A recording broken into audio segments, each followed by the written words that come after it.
A former South African ambassador to the United States, Ebrahim Rasool, has returned home after being booted out of Washington. Rasool was expelled earlier this month after he criticized President Donald Trump and his administration.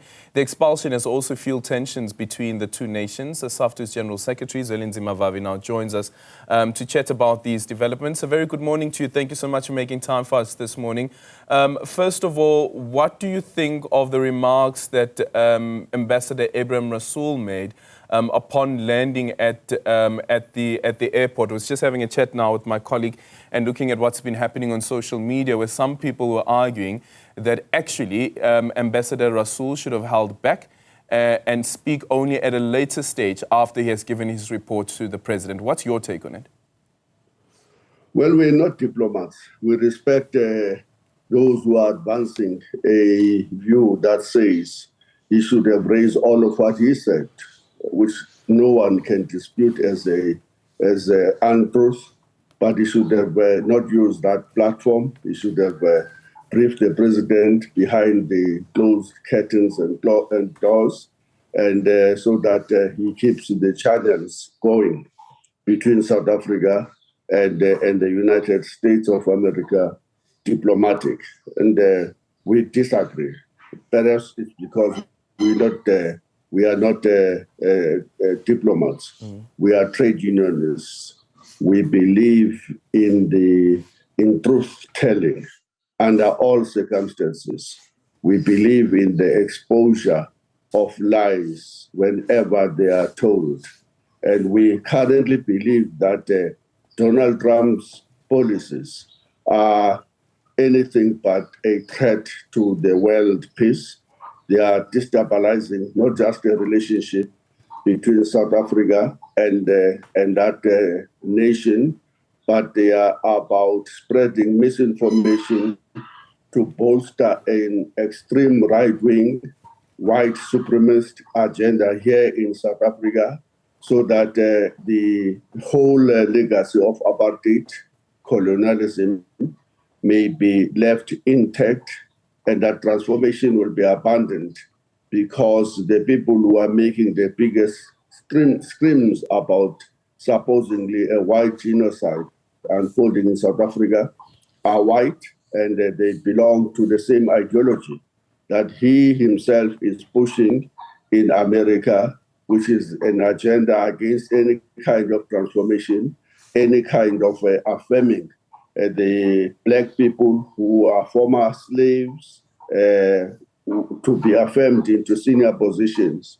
Just imagine, and that we are told that Rasool must keep quiet when an equivalent of the CCMA is being butchered in the United States. Imagine that is being asked to go to the closed doors when an equivalent of Employment Equity Commission is being butchered and made unstable so that it may never meet.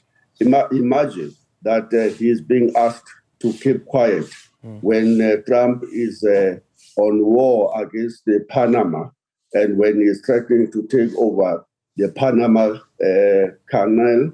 Imagine that we are being asked to be more diplomatic when Trump is telling the world that he's going to annex the Gaza Strip and remove 2 million people that are residents in that country to go elsewhere in Israel, only to be told that they will never be able to claim their citizenship of Palestine on their way back. Imagine the destabilization that he is conducting against the people of Canada, of Greenland, or even Europe itself, increasing the tariffs willy-nilly in order to impose what we call the corporate authoritarianism across the globe in pursuance of the narrow interest of his friends, the multi-billionaires that funded his campaign, that are now the main beneficiaries from this presidency. Yep. We don't believe that the Trump's actions are anything but reckless, undermining the authority of the multinational institutions of the United Nations, and basically threatening stability of the world.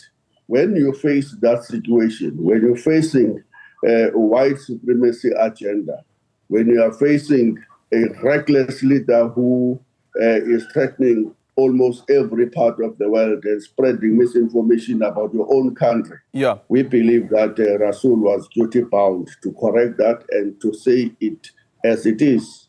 On that element around disinformation, so the presidency, as we know, the president every week has his weekly letter.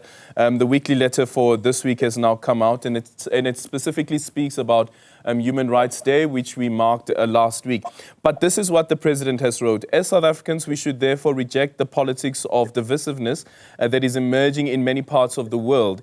In particular, we should challenge the completely false narrative that our country is a place in which people of a certain race or culture are being targeted for persecution. We should not allow events beyond our shores to divide us or turn us against each other.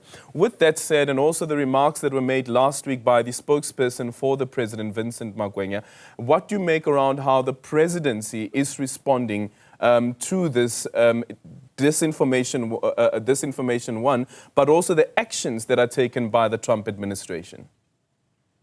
The disinformation campaign by Elon Musk, Donald Trump, and Mr. Poplar against South Africa is not only irritating, but it is actually dangerous because it is laying a ground for an intervention.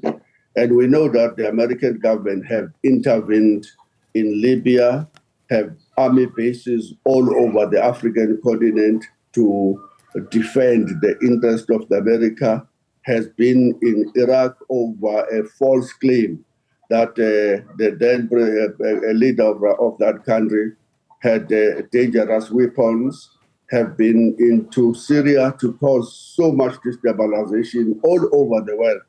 The events where the American government has destabilized the world peace cannot fit in millions and millions of pages to properly describe in terms of what it has done. So we are, in our view, facing a danger. And based on agitation by AfriForum and Solidarity, we are seeing a white genocide unfolding in South Africa when they know there's no such.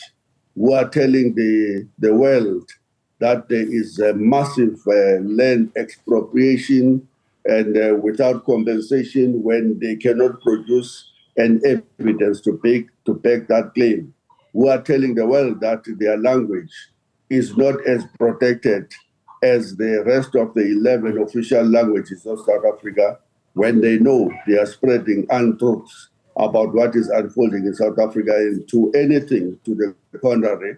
The Afrikaans language spoken by about 7% of the population is still one of the biggest languages spoken by many people in the country. But my question is specifically, I'm so sorry, Mr. Vavi, we're running out of time, but my question is specifically around how the South African presidency, the head of state, is responding to this disinformation and also the executive orders that are taken by the Trump administration.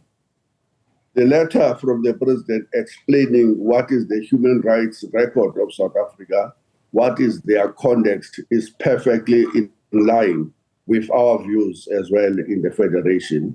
He is right to tell the truth, to use the platform to tell the world that there is no chaos in this country, there is no white genocide, there is no expropriation of land happening recklessly outside the perimeters of the Constitution and the law.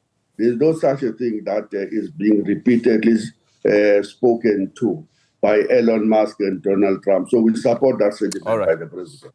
Thank you so much for your time.